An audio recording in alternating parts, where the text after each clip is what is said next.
el tema de las sanciones que se le han estado imponiendo a Rusia por parte de la Unión Europea, de Estados Unidos, a raíz de la guerra con Ucrania, pues parece mentira, pero una serie de sanciones que se le están poniendo a Rusia están trayendo un efecto completamente contrario, o por lo menos no están trayendo el efecto que habrían esperado aquellos que utilizan este tipo de política de sanciones supuestamente para desequilibrar las economías de los países. No solamente la economía rusa no se está desequilibrando, sino que muy por el contrario, el rublo se está reevaluando, se está apreciando, y por otra parte, también el hecho de que no se tenga de que Europa principalmente no esté comprando el petróleo ruso, está trayendo como consecuencia que en otros lugares se esté teniendo la posibilidad de comprar ese petróleo ruso a un precio mucho más económico. Bueno, para hablar de todos estos temas en materia petrolera y en materia del combustible en Venezuela, tenemos en la línea telefónica a Rafael Quiroz, quien es economista petrolero, profesor de la Universidad Central de Venezuela en posgrado, y lo saludamos. Buenas tardes, Rafael, bienvenido. Buenas tardes, Maripili. Es un gusto conversar con usted nuevamente y bueno, y gracias por la llamada. Y bueno, estamos aquí totalmente a la orden, como siempre. Bueno, queríamos conversar contigo, Rafael, en función de que nos hagas primeramente un comentario respecto al hecho de eliminar el subsidio al diésel en nuestro país. Quería un comentario tuyo al respecto de eso. Bueno, empecemos por supuesto por saber que el diésel es un combustible destilado, ¿no? Que se deriva por destilación del petróleo crudo, viene directamente. O sea, un residual, que podríamos llamarlo exactamente con la precisión del concepto. Esto, por supuesto, tenía que darse tarde que temprano, porque si bien estamos ajustando los precios de la gasolina hacia arriba, porque hay que ajustarlos, y la población venezolana entiende eso, y bueno, y PDVSA por lo menos hasta ahora ha tenido la valentía, por decirlo así, el fuste de dar ese paso, de sincerar el precio de los combustibles, entre eso incluyendo primariamente la gasolina, que es la que más demanda tiene en nuestro mercado interno. Pero también dentro de esos combustibles está el diésel, que también PDVSA tiene toda la razón, y por supuesto, es más, yo creo que ha debido hacerlo antes, pero que es sincerar esos precios. PDVSA no puede seguir subsidiando acá ningún combustible, nos guste o no nos guste. Yo entiendo que esto suena un poco antipático respecto a la opinión pública, pero es así, porque PDVSA ya no está en condiciones de seguir estableciendo subsidios implícitos en los combustibles.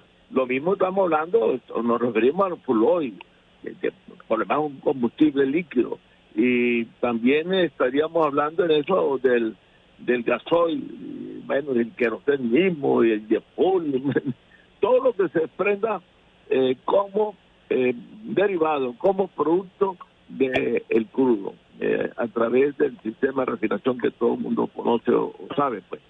Entonces, a mí me parece bien, repito, yo no he hecho ningún estudio ni lo he visto exactamente en qué proporción deberíamos nosotros de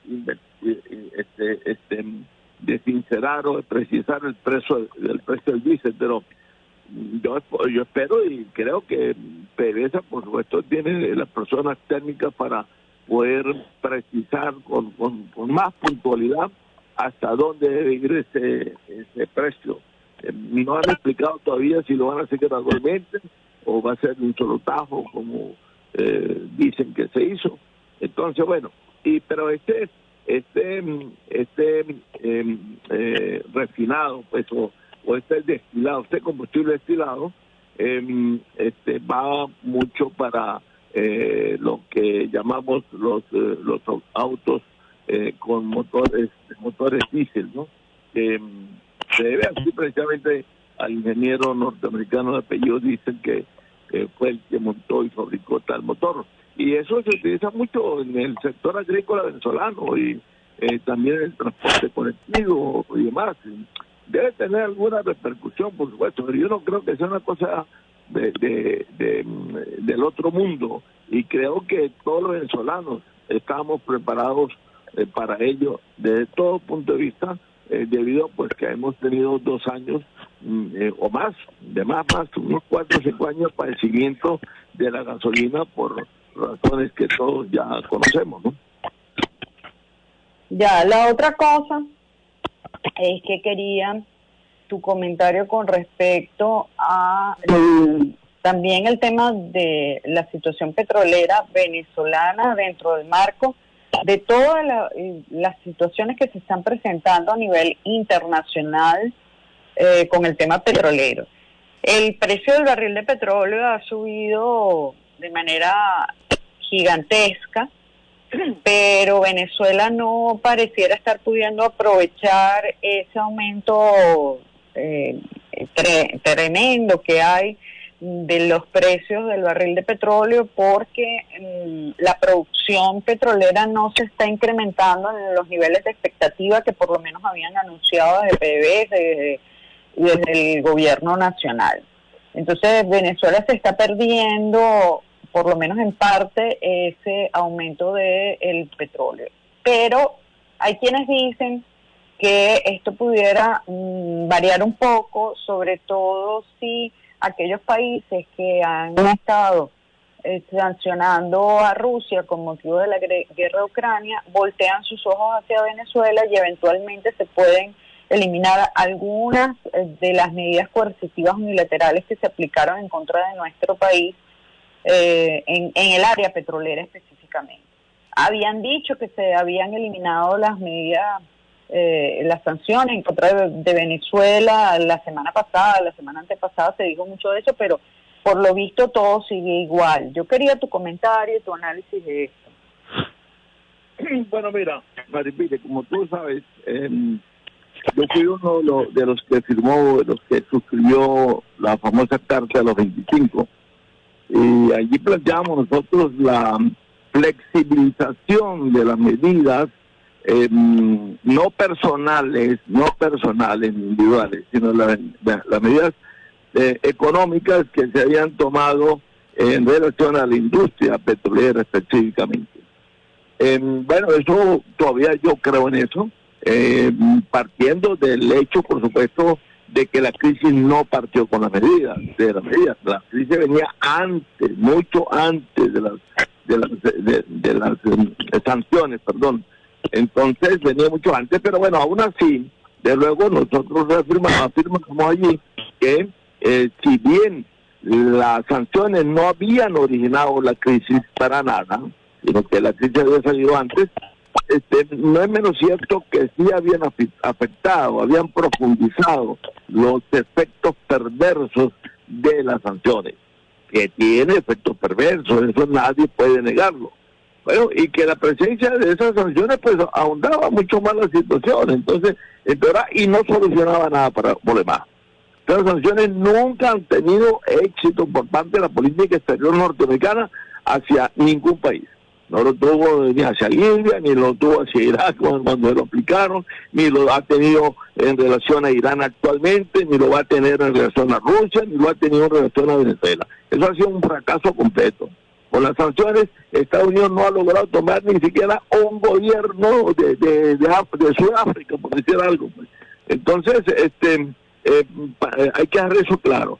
Mira, de luego que Venezuela no va a beneficiarse tanto como ha podido beneficiarse si estuviera produciendo su petróleo en condiciones normales. Es decir, estamos hablando como dejó el nivel de producción en la última vez en que la OPEP le estableció a Venezuela cuotas, que fue cuando estaba produciendo 1.945.000 barriles diarios. Es decir, cuando asumió el general Quevedo, para que todo el mundo tenga referencia más en cuanto a calendario se refiere. En ese momento estábamos produciendo 1.945.000. Bueno, por supuesto, no hubiese sido lo mismo si estuviéramos produciendo esa cantidad, porque el beneficio hubiese sido prácticamente 3 veces más, 3 por 8, 24, bueno, no probablemente 3 veces más, pero bueno, por allí, cercano a las 3 veces más. Hoy en día estamos produciendo, nos lo dice la producción promedia mensual de los 5 meses que llevamos de año, y eso nos lleva a una producción promedio anual de 695.000 barriles. Vamos a colocarlo en 700.000 barriles como producción promedia anual. Se beneficia porque, por supuesto, la cesta petrolera venezolana se vende a un mejor precio, pero aún así PDVSA, como sabemos, tiene que dar unos descuentos, hasta 25% estuvo dando la semana pasada, 25% de descuento, o sea, lo que llamamos precio preferencial en economía petrolera. Entonces, bueno, lo está dando. Entonces, por supuesto, los beneficios no fueran los mismos si no tuviera que dar descuentos a sus barriles por producto de las sanciones. Tiene que darle descuento porque, si, bueno, PDVSA le vende a Maripili 2 barriles diarios, por decir algo, por supuesto, una cuestión ahí tomada un poco de los cabellos, pero para efectos analógicos.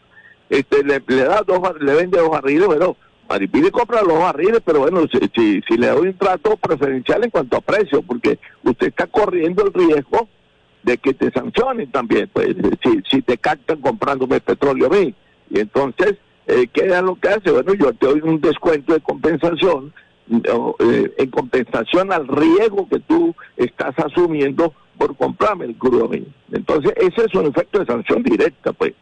Eso por un lado. Y por el otro lado es que si, por supuesto, yo estuviese produciendo, en vez de 700.000 barriles, estuviese produciendo 1.950.000, el beneficio sería muchísimo más significativo. Entonces, hasta allí llega lo que a caja de PDVSA, diríamos, en cuanto a factura petrolera. El Estado venezolano tendría mucho más ingresos, algo así, estoy calculando en cabeza así de arriba, más o menos en 160, 170% más de lo que está recibiendo hoy en día, que se calcula para finales de año mantenerse ese precio, se calcula más o menos en unos 15.000 millones de dólares que va a recibir el Estado venezolano o el gobierno, como se le quiera llamar, por encima de lo que recibió el año pasado. Y eso no es cualquier concha de ajo, como diríamos yo. Entonces, bueno, esa es la situación. Nosotros, nuestro beneficio va a seguir dependiendo en tanto en cuanto podamos aumentar la producción petrolera. Pero no hay posibilidades, como he dicho yo desde el principio de año, en contra de la opinión de Nicolás Maduro y de Tarek El Aissami, de ellos haber ofrecido 2 millones de barriles para finales de este año. Yo les dijimos varios, no fuimos pocos, lo que dimos eso, a 2 millones nunca vamos a llegar para diciembre de este año. Máximo podría ser 1 millón. Y yo creo que por allí podemos estar, ¿no? Yo diría más bien hacia los 900.000 antes que al millón, porque ahorita estamos en un promedio ligeramente bajito a los 700.000 barriles. Para subir a 1 millón o a 900.000 necesitamos hacer un esfuerzo de 200 o 300.000 barriles que PDVSA por esfuerzo propio no puede alcanzar. Incluso aún si hubiese contado con la ayuda de Chevron y las otras 4 empresas a las cuales se les renovó desde el día de ayer, se les renovó la licencia para negociar, no para aumentar producción ni para meterse en la fase de exploración ni mucho menos de refinación, sino simplemente para negociar. Si el gobierno norteamericano le hubiese dado renovó las sanciones, la licencia de forma un poco más amplia, es posible que la ayuda de Chevron hubiese sido significativa para garantizar por lo menos llegar al 1.000.000 de barriles de este año, pero ya no es posible, y bueno, hasta allí las cosas porque Chevron recibió licencia para negociar la deuda que PDVSA tiene con Chevron, que si mal no recuerdo, y no me traiciona la memoria, está en alrededor de 1.790, cerca de 1.800 millones de dólares. Y y unos montos mucho más pequeños, por supuesto, y poco significativos, que tiene con las otras 4 empresas norteamericanas que no producen, sino que hacen es prestar servicio de mantenimiento y demás. Pues, estoy hablando de la Halliburton, de Baker y 4 más empresas norteamericanas que hay allí en la faja. Bueno, todo esto que tú nos estás diciendo básicamente lo que resume es que las sanciones en cuanto al petróleo venezolano siguen igual, o sea, no ha habido mayor modificación, por lo que entiendo.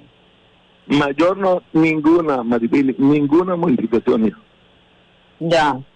Sí, esto es importante porque, bueno, la semana pasada se habló mucho de que se habían eliminado las sanciones o que se habían flexibilizado las sanciones, pero todo sigue igual. Sí, podríamos decir que lo único fue que le renovaron la licencia para negociar a partir de ayer hasta el 1 de diciembre va a estar vigente esa... Sí, pero eso ya lo habían hecho varias veces durante la pandemia, ¿no? Claro, mamá, viajante incluso, ya van 9, con esta son 9 renovaciones que hacen, la están haciendo cada 3 meses, las últimas la optaron para cada 5 o 6 meses, en total esta fue la 9ª renovación de licencia, pero repito, para que la gente no se caiga en mentira, no fue una licencia para producir petróleo, ni siquiera para refinarlo. Están hablando simplemente de una licencia para negociar, y para que se siente Chevron con PDVSA y decimos, hermano, ¿cómo vamos a hacer nosotros con esta deuda?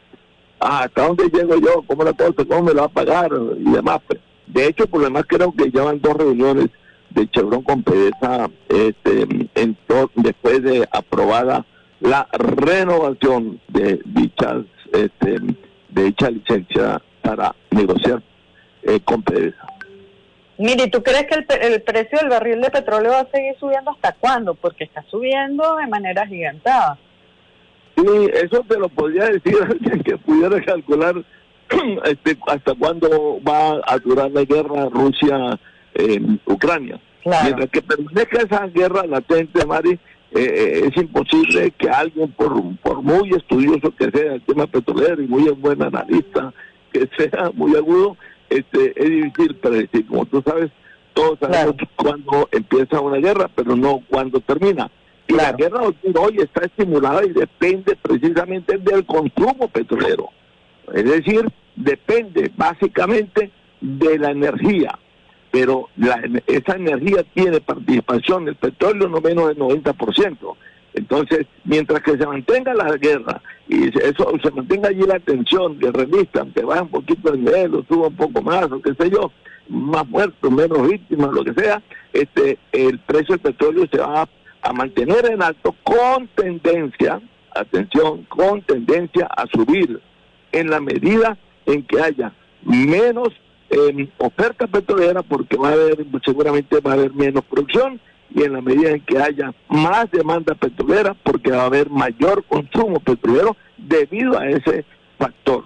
Y sobre todo porque la tensión de guerra es un factor, es una variable que determina bastante el precio petrolero, en tanto en cuanto la prima por riesgo al suministro aumenta, y esa prima por riesgo al suministro puja el precio hacia arriba, no hacia la baja. Ya. Te agradezco que hayas estado con nosotros, Rafael, y que nos hayas brindado tu análisis de estos temas. Muchas gracias. No, gracias a usted, Maripili, muy amable de su parte por tomarme en cuenta, y bueno, aquí seguimos a tus órdenes, tú sabes. Gracias, amigos. Rafael Quiroz, economista, especialista en materia de petróleo, profesor de la Universidad Central de Venezuela, con quien estábamos conversando. Hacemos una pausa, ya venimos.